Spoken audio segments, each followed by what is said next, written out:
Severe weather outbreak across the country. Heavy rains and strong winds. At least 17 tornadoes reported, damaging hail too. And this morning, more storms are heading south. Ginger here with the latest. Hey, Ginger. Hey there, George. We are in the midst of the most active severe weather outbreak so far this year. Anywhere from Nebraska to Kentucky, even Central California, feeling it this morning. Ah! Get us out of here! Tornadoes spinning from California to Kentucky. It's a tornado! It is! It's coming down fast! In Stanislaus County, California, drivers rushing to avoid the whirlwind storms. In Iowa. Wow! Huge tornado. That is a tornado on the ground right there. Tornado on the ground. The storms unleashing twisters, in some cases even two at a time. There it is! Right above us. Recklessly slinging debris.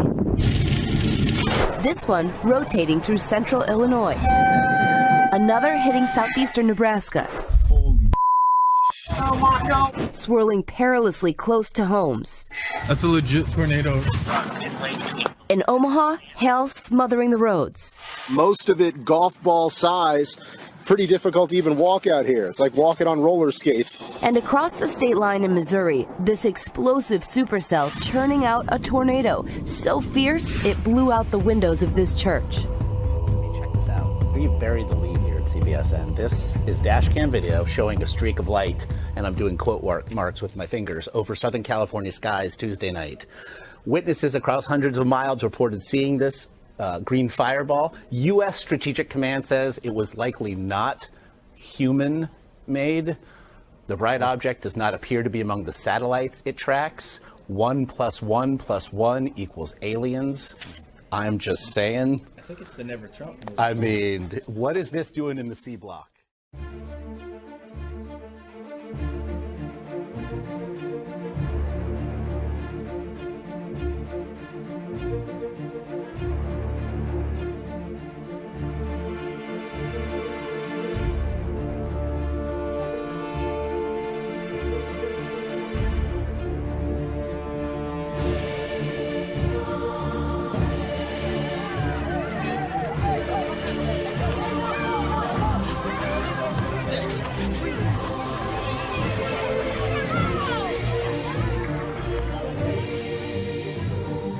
Broke the gate, stormed into the pharmacy, and ran away with as much as they could carry.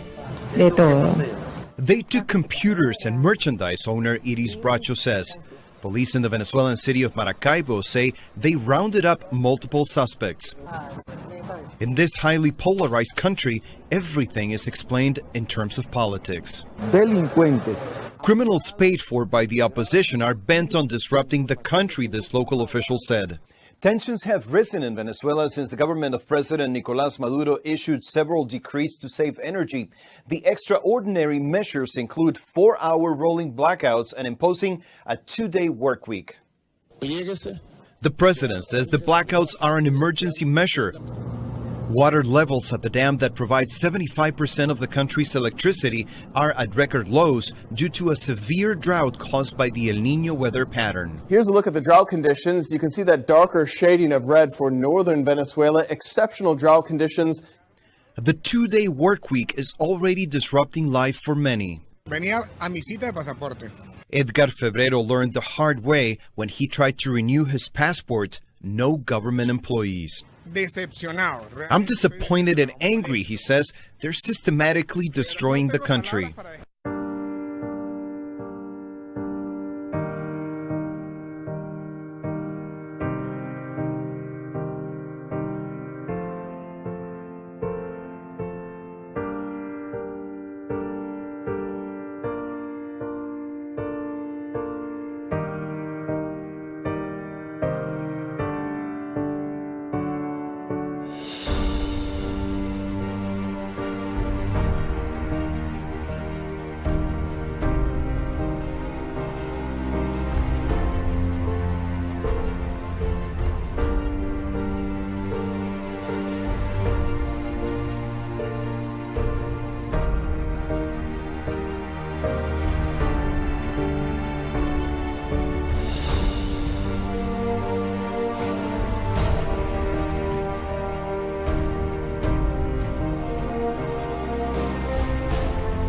U.S. trade officials are promoting the Trans-Pacific Partnership as an export boom for agriculture.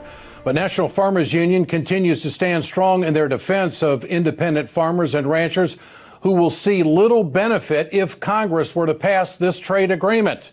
National Farmers Union, representing nearly 200,000 family farmers and ranchers, have produced a letter signed by 160 food, farm, and rural groups opposing the TPP. Joining us tonight for more on that is Roger Johnson. He is the president of the National Farmers Union. Roger, good to have you with us tonight. Good to be with you. Why is it a bad deal for farmers? Cutting right to it. Producers and ranchers, why is it a bad deal? You know, if you look at the history of the other trade agreements we've signed, it's really interesting. We have deeper trade deficits with countries with whom we have trade agreements than we do with the rest of the world where we don't have trade agreements. And that's just a measurement that it's not equal. It's just what it says is that we're doing the wrong thing with these trade agreements. One of the things we tell our trade negotiators, we collectively in the country, Congress, is we just say we want more trade. More trade is good. We somehow suggest that more trade, whether it's imports or exports, they're both more trade,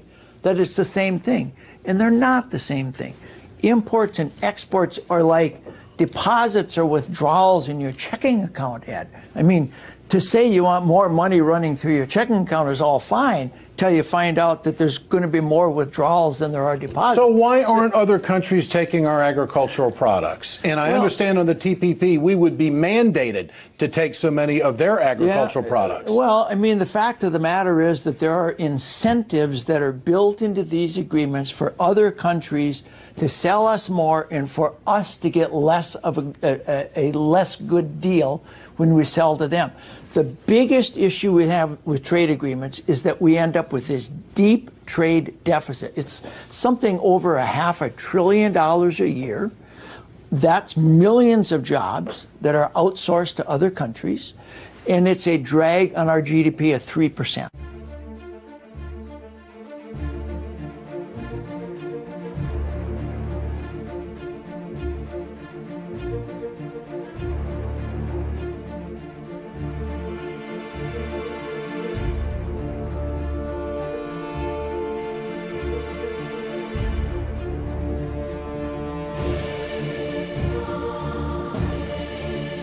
Jews in the Netherlands say they feel increasingly unsafe in their country, and many of them are leaving for Israel.